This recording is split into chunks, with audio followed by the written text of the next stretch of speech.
Hi, hello. This is Namya Vinod Kumar, final year student of Government Law College THRISSUR. We are conducting this legal podcast in association with the third edition of Professor V.S. Mallar Memorial Legal Aid Competition 2024.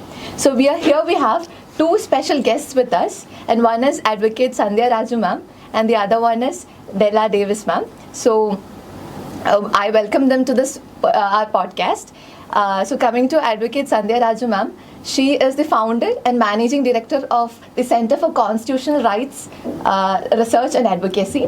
So ma'am will be coming into in depth about the topic organ transplantation and organ trafficking. The other special guest we have here is Della Davis ma'am. She is a research assistant and social worker. So she will also be helping us with this particular topic, and we'll be coming into a deep discussion on this. So I welcome Sandhya ma'am and Della ma'am to this episode. Welcome ma'am. Thank you. Thank you. So I think without much delay, we'll move on to our topic of discussion. Yeah. Okay. So Yes.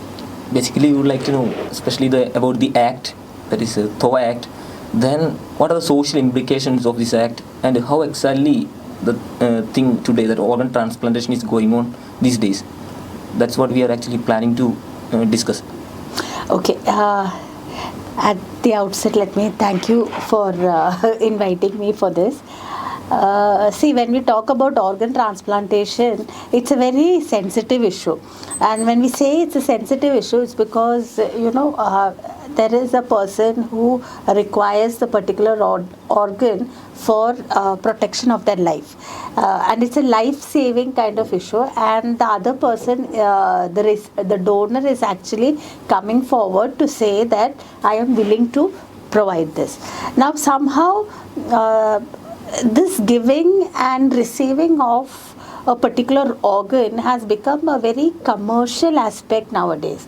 Now the Transplantation of Human Organs Act right now actually does not allow, it prohibits commercial transactions. What it says is that the first priority is for a near relative. If the near relative is not available, then for a living donor, someone else can offer, but then that near relative, that friend should have had a connection with you. You should, and it should be for an altruistic purpose. It should not be for a commercial purpose.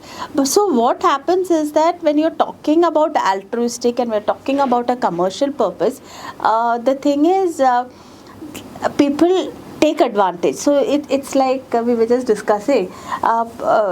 It's randomly. So randomly someone say, I am your, we've been good friends for the past 20-25 years. So when, or 5 years or 3 years. Okay, what the time limit could be anything. But why should someone with who's known you for a period of 5 years or 3 years want to give if you really do not know? So now the act requires that if it's a living donor, you need to approach the district level authorization committee for approval. And only after the district level authorization committee approves that the organ transplantation can happen. So prior to that, there is this entire testing and whether the organ, whether the person, the blood groups match or things like, all the other tests are done. Because when you're taking kidney or when you're taking a liver from someone else's body, it's also causing a lot of, it is a sensitive thing. So your other tests should be normal. So the act makes these safeguards. You say that only a near relative, or even for taking an organ from an unclaimed body, you need to kind of get approvals from the, not the DLAC, but it needs to be properly recorded, and you cannot just randomly take an organ, because when you're taking from an unclaimed body, and again when you're taking, and this includes tissues, you cannot take from a dead body which has been dead for a long time, but there are certain organs which can be taken, like the eye and all that, kidney and liver and all. It's only for brain stem death cases can you take kidney, or where or heart. Those are the things which happens for these are those living, I mean, it sustains life, right? So it needs the transport, or the plant needs to happen within like 4 hours or 5 hours. So it's only those cases which happen. But there are other cases where it's okay, you can take. But the thing is, so for an unclaimed body, or for a body which has just died, or even if someone wants to kind of say that I am willing to provide my kidney or my liver after my death, that particular aspect also needs to be kind of, if it has to be written, it needs to be in the presence of 2 witnesses, and only then it can be provided, it registered or whatever, only then it can be taken. So there are occasions when what happens is that, now let's say you don't want to, you die, and your person who's controlling your body, like recently what happened, the minister, Lawrence. So like one brother was okay, but the sisters were not okay. So here there was an oral there was we don't know what is the thing. There was no written document saying that he wants to give. So it's still in court right now to discuss about it. But the thing is, and that actually comes because we don't know whether he wanted to give his body for medical purposes. So the Kerala Anatomic Act also comes into the picture there. But when we are talking about again organs, so if suppose it's where you have said that I am willing to donate my kidney or liver, and the person who is actually his near relative who's kind of giving who's heard it, then the other people also have to say that even after he's dead, the other people will also have to give a no objection. Now, if the other people do not give any objection, then it goes to court to say whether the objection was okay or not and all that. It's a long drawn out process, but there are checks and balances. So it is in these conditions we are actually looking at organ transplantation and or the issues relating to organ donation. Madam, you have given a brief explanation about the procedure that has to be taken, or the criteria which has to be followed. But may I ask you, who exactly used to be the donor in several of these cases? Yeah, so I'm coming to that actually. We recently we've had a lot of cases relating to organ trafficking, where a lot of donors have come and said that we did not receive the money which was promised to us, or after donation my husband abandoned me, or after donation I started getting complications and things like that. So if you look at the recent the case which actually came out in the news recently, it shows that most of these people were located in the areas of THRISSUR or Alappuzha. Alappuzha is a coastal area. THRISSUR also is like a coastal. I mean, it was the interiors. Okay, the location was interiors. So we had actually done a kind of a preliminary study on this, and we were kind of looking at who the donors were and who the recipients were, and we saw that many of them were women. Many of them were people coming from particular areas, like Kollam or Alappuzha or Idukki. Backward, and these are places, coastal areas and backward areas. Then there would be people from the marginalized communities. So these are all, even by definition within the law, they are vulnerable and marginalized communities. Women, children is not possible, but women, people belonging to the SC/ST community, people belonging to the coastal area, they all come, or tribal areas, they all come within the marginalized community definition. So when you look at it, and most of them, where people from the lower economic background, so where they are daily wagers or housemaids or running these small construction workers and things like that. That was the kind of job profile of most of the people who were there, or many of them would not even have a job also. But these are the people who are coming for donating their kidney, and so which makes it very kind of, there is when you talk about trafficking, it is immaterial whether you have willingly consented or not. The consent should be without duress or without, like some kind of, it's like if you are belonging to a marginalized section and someone is giving you some amount, then that is something which in your normal situation you might not do it, then it becomes exploitation. And trafficking is basically exploitation. And trafficking it's like, it's a bouquet of offenses, and there is a lot of gray areas, because when you say bouquet of offenses, when you talk about trafficking, usually you hear of trafficking for sexual abuse, you hear trafficking for child labor, you hear trafficking for domestic labor. So the thing is, the end victim, the person whom we call victim, is actually sent to there is an agent involved. This agent decides, okay, there is a person who wants the services of a domestic worker, let's say. So this agent says, I will provide you a domestic worker, and he will fix the price. He is the one who's controlling everything, and this person is just like, obeying what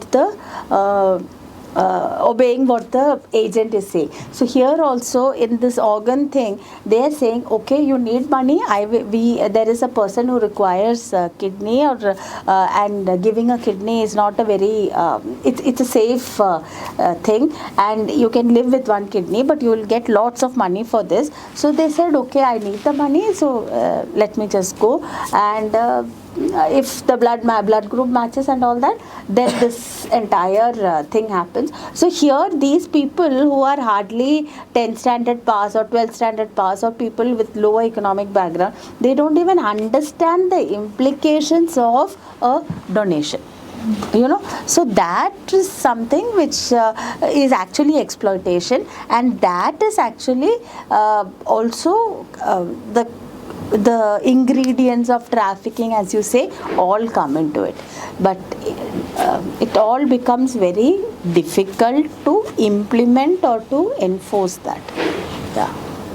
So when we speak about the act suggests that there are punishments for those who do all this kind of purpose. So what about the punishment aspect?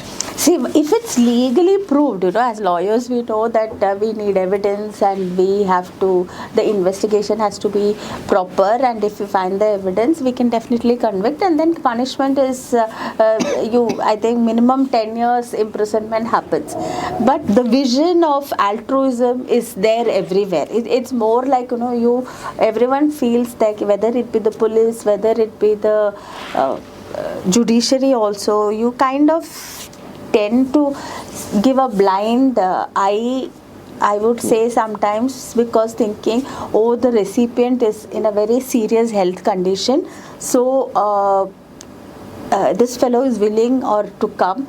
So to save the life, then the balance of convenience, the saving the life is important, rather than the fact that he is exploited, or to kind of look at the fact that this person is exploited, or because this person does not look exploited. The person is saying that I am willing to give. So as an adult, you are willing to give, so there is nothing on the face of it. But it's only when you go behind that you realize that there is exploitation, and it's not a very altruistic, because the law demands that there has to be an altruistic manner of giving, altruistic thinking to donate the organ, but the altruism is all commercial based, and the DLAC is actually supposed to inquire whether there is a commercial involvement or not, what is the link between the families which they are coming. So all this becomes very difficult, because it all lies in the grey area. So So Dila madam has been silent for a long time. So you have been working with Sandhya madam. Yeah. What is your experience in this field? Actually, we did a preliminary study on this, and it's like for me, from a gender perspective, both women and men donate. But when we look the data, we could really find the difference that women from a very socio-economic background, they are more in number when it comes to donation. And once you donate any of the organ, it's not an easy peasy thing. Just like you donate, you've been there for in the hospital, and after 1 or 2 days you get discharged. But there are critical medications you need to follow. There are lifestyles you need to follow. But when we find the women, especially women, most of them are coming from a socio-economic background, and they actually, their family runs with both of them working. This woman and the man needs to work. So after a serious surgery or transplant, they couldn't go for work for months. Especially most of them will be working as sales, in the sales or housemaids. So when actually the real wealth is health, our health. But these women, they need to, maybe because of their literacy things, they find if I get some money, my family will be benefiting. But she may not be thinking in a long term, futuristic manner. So she will do the surgery, and the agents, the people who once told that we will give this much of money, they won't give. And this woman will be, actually she will be vulnerable. When it comes to the legal side, the socio-economic or the marginalized sections think little late on the law issues or the legal things. First, all they say is they are getting some money, their family will be benefited, and when they are fighting for their health, or they are didn't getting that money what they are offered, then they will be coming at last to the legal system. And when they are coming to the legal system, basically a common man will be going to the police station, and the police station, the officer will be asking them, did you know that illegal transplantation this is for money is illegal in India?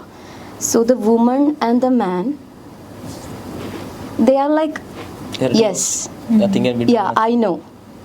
And there are, they said, the offenders saying that you give on your altruistic intention. So then why are you coming after all these months or years? So actually it's a big trap, and we could find that there's a panchayat where 13 people had donated from a single panchayat. So it's a thing we need to focus more. At least we need to give the legal literacy or awareness about these things. People need to know that health is not that simple matter, especially in India. So like you were discussing, when you were discussing about the case of women, like what is your personal opinion? Like, should women not donate their organs so that they'll be affected with such kind of health issues, right? So what is your personal opinion on that? I'm not saying about any one gender. Okay. I see mostly women donate, but they are, anybody can donate. If they are healthy enough, they can donate, and it's up to them. We can't force them. But in a scenario or in our society, the women are getting forced. mostly because of their nature. Mother is kind of motherly instincts, or she's the person who can give, she's the nurturer, she's the provider. So it's a big trap for women.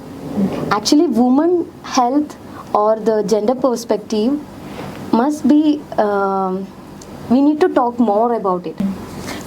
Do you think nowadays organ trafficking is turning into a business? When we talk about organ trafficking, it is a business, and actually it also is because there is a law. There is a possibility that you can register for an organ transplantation, and if the hospitals are also registered, if someone requires an organ, and I feel people are sensitized about this, you can kind of get it from a person who is like who will die or who is going to die or things like that. If the hospitals are alert about it, and the families are also, because once the person is dead, that organ, if it's it's good, can be used. But the thing is, there's much more money in this side, where the living donor is willing to provide. So, but that also has a lot of risk to the donor concerned. Do the hospitals allow or permit such a thing these days? The hospitals allow, because see, if the hospitals don't really have to see anything else, no, the hospitals has to say that okay, there is this the recipient requires a kidney, or the recipient requires an organ for survival, right? There is a donor available for providing that. So they don't have to look beyond. They just have to allow or carry out the process or procedure. They don't have to go or look behind whether the donor is compelled to give or donor is not compelled to give. These are aspects when you go into that, because law is something, as in my experience now, what I felt is that law is something which very often 90% of people prefer to kind of not follow. The guidelines, or prefer not to follow, because it's much more complicated. Because if you have to go through that process, it's adding a lot of stumbling blocks to something which can happen very easily. And you can shut your eyes and then no one will question. But law makes it more, there are a lot of steps involved, and people do not want to take those steps. And then law also has a very kind of negative attitude among the common people. So they would prefer, like, as far as possible, let's not involve the law into it. And so even if there is an act there, these people who are actually coming forward would want to do only the bare minimum to ensure that the laws, or bare minimum to ensure that they do not get into trouble. Even both the whether it be the hospitals, whether it be the doctors, or even the police and all that, and it's all in the name of saving a life. So saving a life is much more priority everywhere. Yeah. So in the name of saving a life, sometimes you kind of shut your eyes, or you say you don't really want to go into it, because the more you go into it, you'll realize that things are not the way it is. So as people, as a